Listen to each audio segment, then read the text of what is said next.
C'est lors d'un événement du Gallion Project que vous imaginez à plusieurs le Parental Act pour encourager les entreprises à mettre en place un congé deuxième par an d'un mois minimum avec une prise en charge à 100%. En février 2019, vous publiez une tribune en ce sens dans les pages des Échos.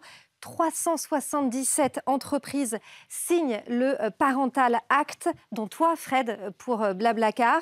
En tout, ça concerne 40 000 salariés. Le 23 septembre 2020, Emmanuel Macron inscrit l'allongement du congé paternité dans la loi. On écoute. Jusqu'à aujourd'hui, le congé paternité, c'était 14 jours, avec d'ailleurs beaucoup d'irrégularités selon les secteurs d'activité. 14 jours et ça n'était pas suffisant. Tout le monde le disait, c'était en plus assez inégalitaire. Et donc la décision que nous prenons, elle est simple. Nous allons porter le congé paternité à 1 mois. 1 mois au sein desquels il y aura 7 jours obligatoires pour chaque jeune papa. Alors cette décision, c'est une avancée et elle est liée à votre mobilisation pour beaucoup d'entre vous et aussi à tout le travail qui a été fait ces derniers mois. Alors d'où c'est parti tout ça? Est-ce que tu savais que tu allais changer la loi?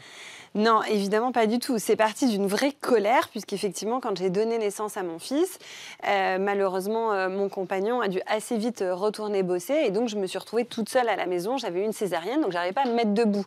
Et donc, je me souviens d'avoir appelé toutes mes copines, maman et entrepreneurs, en disant, mais en fait, c'est ça d'être mère, mais je me suis fait arnaquer, c'est quoi ce bordel? Et en fait, c'était assez paradoxal, puisque chez Litchi et Mangopé, j'avais mis en place depuis longtemps un congé paternité ou deuxième parent étendu. Donc, je me suis dit, mais en fait, pour que cela change fondamentalement, il faut que tout le monde y ait accès. Et c'est vrai que faire un projet de loi, moi, je ne savais même pas comment on faisait, etc. Et donc, je me suis dit, mais prenons le biais de la société civile, c'est ce que je connais.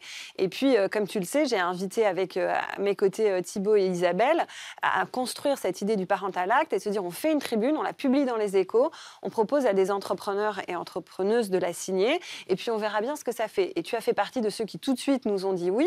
Et en fait, ça a été un raz-de-marée, puisqu'on a eu d'abord 100 premiers signataires, 105, 103, je ne me souvenais plus, et puis presque 300 autres qui nous ont rejoints dans les 6 mois, alors que c'était d'ailleurs pire moment, puisque c'était pendant la première vague du Covid. Et ça a été en fait fondamental de pouvoir montrer que si les entreprises et la société civile étaient prêtes à ce changement, étaient capables de le financer, alors ça devait devenir un droit et à la fois un devoir.